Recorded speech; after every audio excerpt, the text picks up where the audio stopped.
এই যে তোমরা অনেকেই আমাকে মেসেজ দিয়ে বলো বা অনেকেই কমেন্টস করো যে ভাইয়া আমি একজনকে খুব ভালোবাসি, সেই মানুষটা আমাকে খুব ইগনোর করে।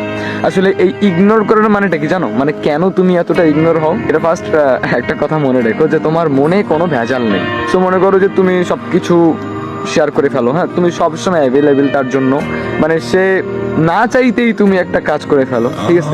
বা সে যখন টেক্সট দেয় তোমাকে, মনে করো সে সকালে টেক্সট দিল, তুমি সকালেই রিপ্লাই দিলে, আবার দুপুরে টেক্সট দিল, দুপুরে রিপ্লাই দিলে, মানে রাত 3টা নাই, 2টা নাই, 1টা নাই, ভোর নাই, ফজর নাই, জোহর নাই, মানে যে কোনো সময় সে তোমাকে টেক্সট দেখ না কেন, তুমি ন্যানো সেকেন্ডের মধ্যে তাকে রিপ্লাই করে ফেলো। এটা হচ্ছে মেন পয়েন্ট, ঠিক আছে?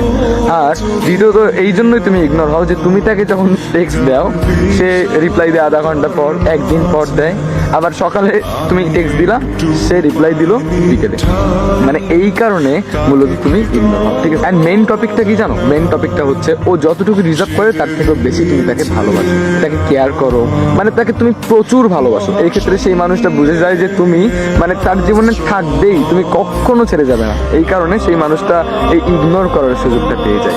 অ্যান্ড তুমি অনেক লয়াল, তুমি তার কাছে সবসময় মানে একদম খোলাসাভাবে সব কিছু শেয়ার করে দাও, তোমার ইমোশন, তোমার রাগ, তোমার অভিমান, তোমার সেন্সিটিভ যে বিষয়গুলো আছে, তুমি সব কিছু একবারে ভ্যালভ্যাল করে শেয়ার করে দাও।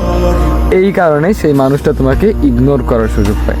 একটা কথা বলি, কারো কাছে এতটা অ্যাভেলেবেল হলো, ঠিক আছে, এতটা যদি তুমি তার কাছে নিজেকে বিলিয়ে দাও, তো সেই ক্ষেত্রে সেই মানুষটা তোমাকে ইগনোর করবে, এটা স্বাভাবিক, ঠিক আছে? ওই মানুষটাকে একবার ফলো করো না। ওই মানুষটা কি তোমার জন্য এরকম করে ভ্যালভ্যাল করে থাকে? ও কি তোমার সঙ্গে সব কিছু শেয়ার করে? ও তো তোমার সঙ্গে এতটা অ্যাভেলেবেল না, তাহলে তুমি কেন হচ্ছ? তাই বলছি, এতটা অ্যাভেলেবেল হওয়া যাবে না, ঠিক আছে? ওর দিকটা একটু ফলো করো।